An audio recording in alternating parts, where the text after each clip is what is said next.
Leader. Madam Speaker, with leave of the House, I move that we open the privilege hour. An objection? Hearing none, the privilege hour is hereby opened. Majority Leader. Madam Speaker, I now move to recognize the gentleman from TUCP Party List, Honorable Raymond Democrito Cañete Mendoza, to avail of the privilege hour.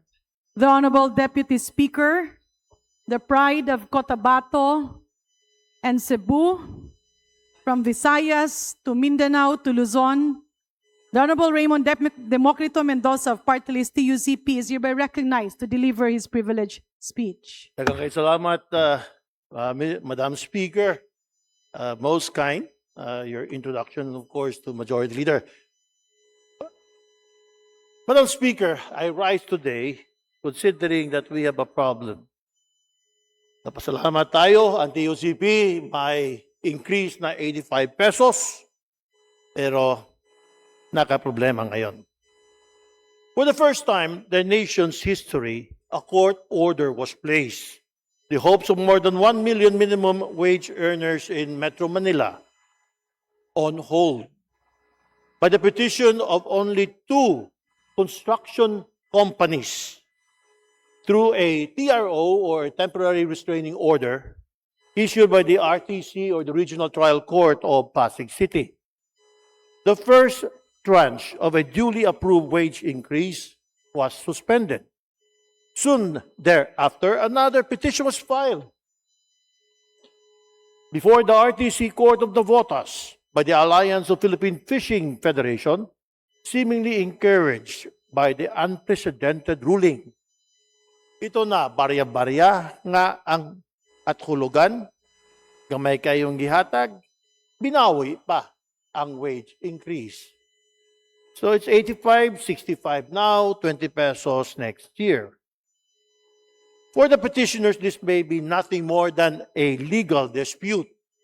But for the workers in this country who earn the least, it is 20 days of wages unjustly withheld, or a total of, Madam Speaker, 1.2 billion pesos collectively denied to the 1.1 million minimum wage earners in the National Capital Region.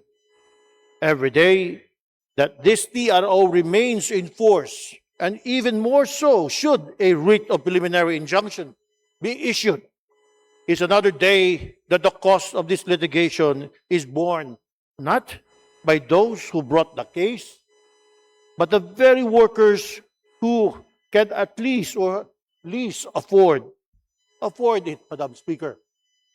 Kaya nga, nagkaisa, nag-usa, ang manggagawa, mamumuo, ang employer, even the Senate, and mismo DOLE. Ibasura ang TRO, ibasura ang lahat ng kasong pumaharang, nagbabag at naghaharang sa dagdag sahod. For nearly 40 years, Republic Act 6727, unfortunately, TUCP helped passing this law in 1989, entrusted our regional tripartite wages and productivity boards, RTWPBs, with the responsibilities of determining minimum wages after extensive consultations, public hearings, and tripartite deliberation among labor, kami, employers, and of course, government. That process is far from perfect. It has failed to deliver the living wage our Constitution guarantees. Wage increases have too often been too little, too late, or sometimes being staggered in tranches that eroded before workers could even receive them.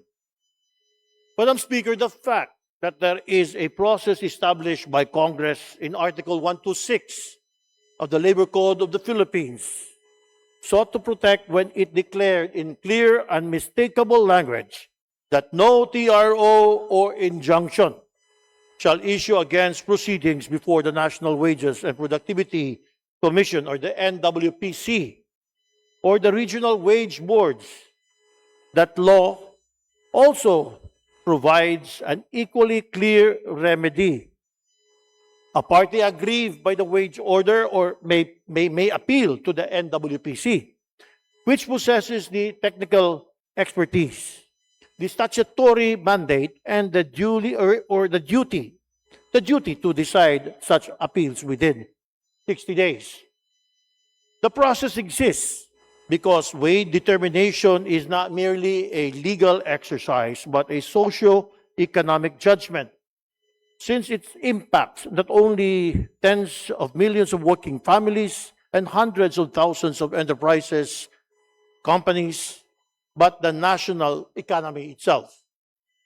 Yet the petitioners neither respected the primary jurisdiction of NWPC nor exhausted the administrative remedy expressly provided by law. Madam Speaker, let me be clear. An independent judiciary is indispensable to democracy. Yes, that's true. And the rule of law. Our courts must remain free to interpret that law without fear or favor. But respect for judicial independence does not entail deafening silence when their decision produces a profound consequences to our people.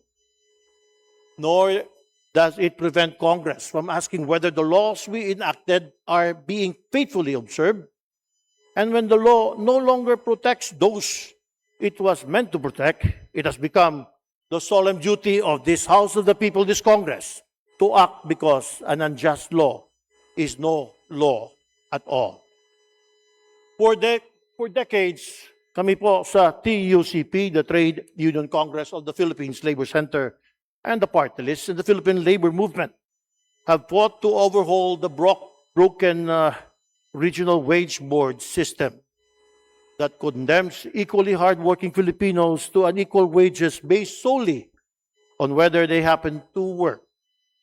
So as we commend our senators, we thank you, daghang salamat ang mga senadores nato for rising above party lines and to stand in defense of the Filipino workers. Let us prove that we are indeed the house of the people. Let us not merely defend one wage order from one lawsuit. Let us answer the unmistakable call of our people by passing the 200 peso legislative wage daily minimum increase for workers across the country. Because no Filipino worker and their family should have to litigate the right to earn, the right to survive, and to thrive. And no TRO, no injunction, no court decision should become the final chapter in the Filipino workers' generations-long struggle for a living wage. Let history remember that when wages of our workers are placed on trial, this House did not stand on the sidelines but stood with every Filipino worker. And lastly, our congratulations to the newly appointed DOLE Secretary Tol Tolentino. Congratulations from TUCP and from the Manggagawang Pilipino. Hopefully, we can work together. Madam Speaker, mabuhay ang Manggagawang Pilipino. Daghang salamat ug mayong hapon kayong tanan. Majority Leader. Madam Speaker, I move that we refer the speech of Honorable Raymond Democrito Mendoza to the Committee on Rules for its appropriate action. An objection? Hearing none, the speech of the Honorable Mendoza, Deputy Speaker Raymond Mendoza is hereby referred to the Committee on Rules. Majority Leader.